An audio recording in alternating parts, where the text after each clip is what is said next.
trimestre de 2010, o número de financiamentos imobiliários aumentou 16% em relação ao mesmo período do ano passado. Diariamente, são feitos mais de 4.200 contratos de financiamento que movimentam cerca de 261 milhões de reais. Estamos atingindo todos os recordes em financiamentos habitacionais. No programa de hoje, vamos esclarecer os procedimentos necessários para financiar um imóvel. Qual a sua capacidade de pagamento mensal de uma prestação? E explicar para que serve e onde encontrar toda a papelada do financiamento. Não existem casos em que uma certidão em papel não possa ser substituída por uma certidão eletrônica. O Educação Financeira está no ar.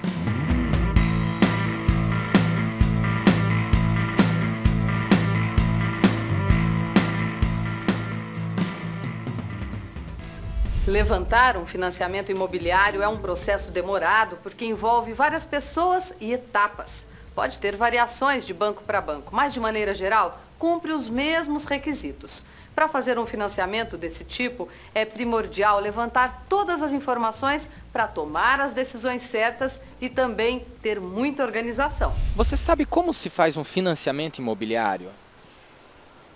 Olha, na verdade eu tenho a informação básica, né? Alguma coisa relacionada com banco, mas exatamente como funciona eu não sei. Eles vão analisar via Serasa, enfim, meu cadastro. Apresentar uma série de documentos que comprovam renda. E verificar se o crédito está disponível no mercado. Se tiver problema bancário, você consegue fácil. Como o mercado está crescendo ultimamente e está tendo esse boom, eu penso que está sendo muito fácil. O primeiro passo para pedir um financiamento imobiliário é pesquisar as taxas cobradas em diferentes bancos, o que pode ser feito nos sites oficiais dessas instituições, e definir em qual deles vai preencher uma proposta. Além do formulário de financiamento, você terá que apresentar documentos que comprovem informações que constam na proposta, como declaração de imposto de renda, holerite, extrato bancário, comprovante de residência. Então, o que é fazer análise da capacidade de pagamento? É ver o que tem de sobra do salário que pode ser destinado para o pagamento da prestação. Primeiro é uma análise mais rápida dos órgãos de proteção ao crédito, né? Serasa, SPC, Cadim. Se não tiver nenhum registro impeditivo nesses órgãos de proteção, aí ele faz uma análise de risco de crédito, onde ele avalia a renda de todas as pessoas que estão entrando no financiamento e vê que valor que pode ser desse conjunto de renda ser destinado para a prestação. De modo geral, os bancos dividem o empréstimo em até 360 meses. E o valor mensal pago de financiamento não pode ultrapassar 30% da renda do proponente. Ou seja, se a pessoa tem uma renda de R$3.000 por mês, sua prestação mensal não poderá ser superior a R$900. Muitas vezes a pessoa tem a impressão de que ela tem acesso a um financiamento de um valor muito baixo. Então ela procura um imóvel até mais modesto. E pode acontecer o contrário também. Os bancos, de modo geral, têm nos sites deles as planilhas de simulação. Você coloca o valor do imóvel que você deseja comprar, qual a sua renda, a sua idade, e ele vai fazer uma simulação desses fatores e vai te dar, olha, com a renda que você tem, você pode comprar um imóvel de até X valor. Isso aí já é um parâmetro que te facilita a sair no mercado buscando um imóvel dentro dessas condições. Enquanto você procura o imóvel, é bom ter em mãos a lista de documentos que o banco solicita na entrada do pedido do financiamento. Aproveite esse período para deixar toda a papelada em ordem. Existe um mito no mercado, as pessoas que nunca buscaram financiamento imobiliário, de que essa operação é extremamente burocrática, que os bancos exigem centenas de documentos e, na verdade, não é bem assim. Os bancos hoje trabalham com documentação mínima. Os documentos pessoais dos compradores, o CPF e o RG, é a comprovação do estado civil, a comprovação de renda, o comprovante de residência.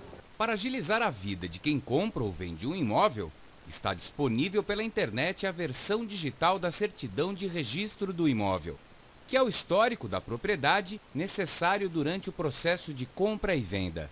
Basta acessar o site da Arisp, Associação dos Registradores Imobiliários de São Paulo, e baixar o documento no computador. O preço é o mesmo das certidões tiradas pessoalmente em cartório. Não existem casos em que uma certidão em papel não possa ser substituída por uma certidão eletrônica. Quem planeja usar o Fundo de Garantia por tempo de serviço no financiamento para pagar parte do valor do imóvel deve fornecer ao banco outros documentos, entre eles o extrato da conta vinculada ao FGTS. Como esses documentos variam de acordo com alguns fatores, consulte seu banco. E é sempre bom saber, tudo isso é apenas uma parte da história, porque em todo pedido de financiamento entram também os documentos do vendedor e do imóvel. Do vendedor do imóvel, a documentação é um pouco menor. São os documentos pessoais, o RG e o CPF e a declaração, a comprovação de estado civil. São essas duas coisas. E para o imóvel, nós exigimos a cópia da matrícula do imóvel, que é expedida pelo Cartório de Registro de Imóveis, e uma cópia do carnê do IPTU.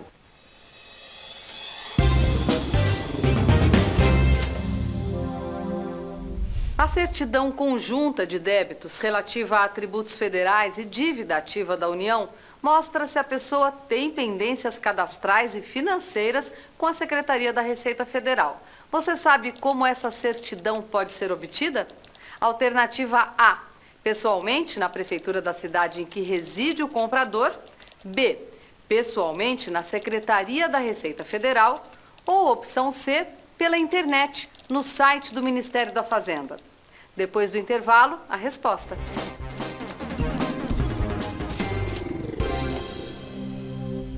Hoje estamos falando sobre financiamento imobiliário.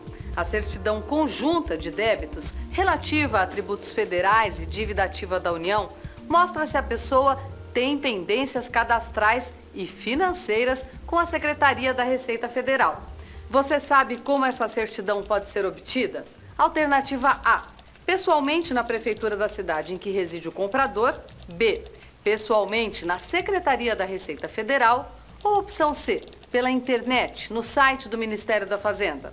A resposta está na alternativa C: pela internet, no site do Ministério da Fazenda. Para trabalhadores formais, o bom e velho Olerite é o documento mais simples para comprovar renda. Quem trabalha como autônomo ou no mercado informal, o banco solicita documentos que comprovem a movimentação financeira do comprador. É o extrato bancário, é a fatura do cartão de crédito, eventualmente um contrato de locação que ela paga o aluguel mensal fixo, a escola das crianças, um consórcio que ela tenha de veículo. Toda a documentação levantada vai para análise de crédito. Existe uma central operacional no crédito imobiliário que cuida especificamente da análise de crédito de conformidade desse crédito imobiliário. São verificadas as condições das duas partes, comprador e vendedor, para ver se não tem nenhuma pendência jurídica, se não tem nenhuma dívida inscrita em órgãos de proteção ao crédito. Tudo isso dá segurança e confiabilidade aos envolvidos no processo de compra e venda de imóveis. Também é muito importante saber que a maioria das certidões, tanto do comprador como do vendedor, tem prazo de validade e algumas só valem por 30 dias. Por isso, se houver no meio do caminho algum problema que demore a ser resolvido, o prazo das certidões pode vencer e será preciso renovar o documento. A instituição financeira cobra taxas do comprador para fazer toda a análise dos documentos e também pela vistoria do imóvel. Por quê? Para poder pagar o engenheiro que faz a avaliação, todas as pesquisas que o banco faz de certidões negativas e as despesas operacionais que tem para manutenção, para criação e manutenção desse contrato. Verificar se esse imóvel vai servir de garantia para uma dívida que um cliente está contraindo por um prazo de 20, 30 anos, né? Para garantir que esse imóvel tem uma situação física, estrutural, adequada para todo esse tempo de residência, é um imóvel sólido, ele está bem construído, e o valor de mercado que ele tem. Porque você, quando vai comprar com financiamento, você não pode pagar mais caro do que o imóvel vale no mercado. Com o pedido aprovado, é hora de começar a pensar na casa nova e de resolver os últimos detalhes do financiamento. Veja só como funciona essa etapa final. A assinatura de contrato de financiamento nos bancos é mais simples do que se você estivesse comprando o imóvel à vista com o vendedor de um imóvel. Porque os bancos, eles têm um instrumento particular de compra e venda que ele tem o mesmo valor de uma escritura pública. Então o próprio banco emite aquela escritura, né, que tem um valor de escritura pública. O cliente assina em 3 vias, ele leva uma dessas vias no cartório de registro de imóveis e solicita o registro da aquisição. Então o que o registro faz? Ele registra a aquisição pela pessoa e a garantia que ele está dando ao banco, que é o próprio imóvel, que é atualmente no sistema de alienação fiduciária. Então a operação é simples, vai num dia no banco, assina o contrato, sai do banco com uma via para ir até o cartório e registra isso. Quando o cartório entrega a via registrada, ele volta no banco, ele vai comprovar para o banco que ele registrou o contrato dele, daí o banco libera o valor da compra e venda para o vendedor do imóvel. No programa de hoje você ficou sabendo como fazer um financiamento imobiliário. Agora, já por dentro dos procedimentos e da documentação necessária, o próximo passo é entender os tipos de financiamento que o mercado oferece. Assista no próximo Educação Financeira